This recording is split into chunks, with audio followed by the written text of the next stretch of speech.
Near this site, on November 12, 1914, a white mob lynched a black man named John Evans. During this era, black people were burdened by a presumption of guilt that made them vulnerable to mob violence and lynching.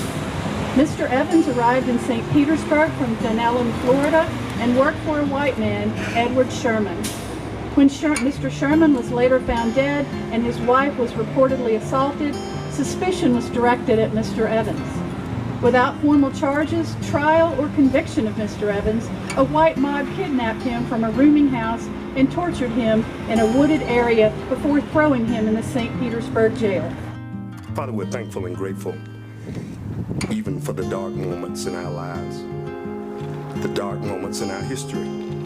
Teach us now that they have value, that even the things that brought pain and suffering in our world should always be remembered.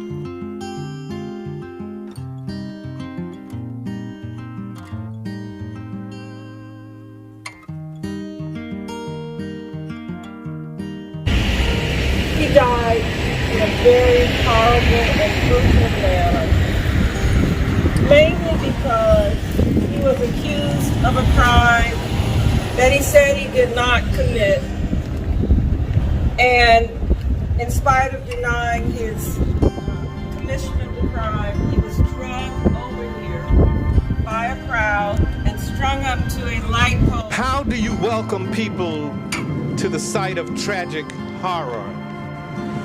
How do you welcome people to the site of a tragic murder? How do you welcome people to a stark example of man's inhumanity to man? And we all rise with the knowing of the truth and our collective commitment to right the wrongs. We all grow with the understanding that we sing different verses, but our harmony comes in a common song. I believe it to be those questions I mentioned earlier, Lord's questions. I'll offer each to you as a salve, a healing of inward reflection that helps us know what to say. Set position and power to so misuse. Generational ignorance. It's been told as truth, yeah. Now tell me, will you turn and walk away, pretend you don't see? I said there's an outcry in the universe. Welcome to the memorialization of what should never happen again. We're all human. Yeah. Before we can move forward, we must shine a light on the sins of our past. Together, our light is brighter than the shadows cast by hate. Together, we can begin to heal. And it starts on this somber day with this important memorial. Yeah, but a change will be. We must be vigilant against any and all uprisings of similar expressions of hatred, of bigotry, and of supremacy. And we must apologize for it. We must reckon with it truly. Everybody here, come on, St. Pete. Stand for love, that's what we.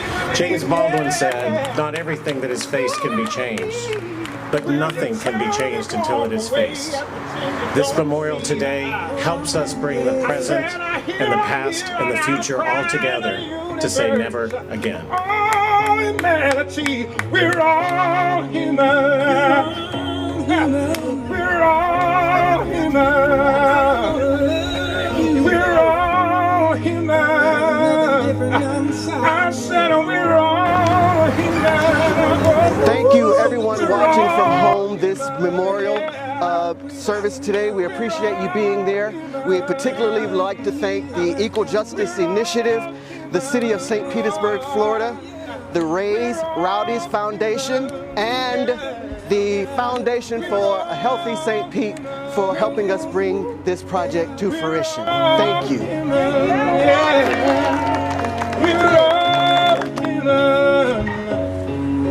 Why don't you love somebody?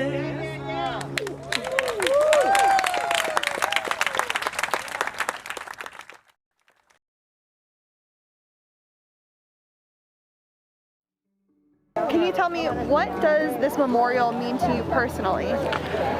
The memorial to me personally means that there is finally a recognition of what lynching means.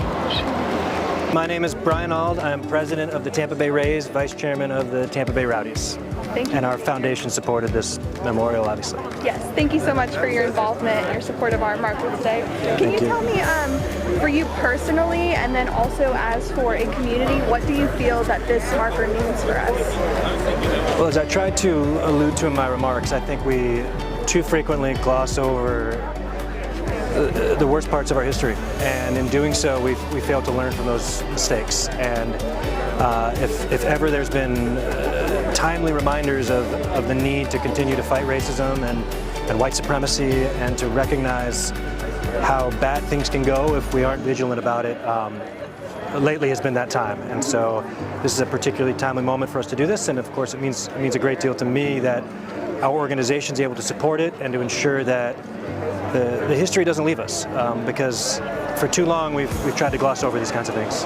My name is Deborah Figg Sanders, and I am a city council member representing District 5 of the City of St. Petersburg. Thank you for being here. Thank you. Can you tell me what it means to you personally and as a community that we installed this marker? Personally, I'm grateful that we as a city recognized what Black people have lived through for years. What it means to me personally is that it is long overdue. It has taken the interjection of others in order to make it a reality. It was a story that has been told. It was a narrative that has been read. It was the lives of so many that have been lived that were gone unacknowledged, unheard, unseen. And finally, now we have a marker to remind us that those days happened and that we're still living in those times. We still have a long way to go. But it also serves as a beacon that now as a community we're showing more unity in doing what is right for all of our city's residents.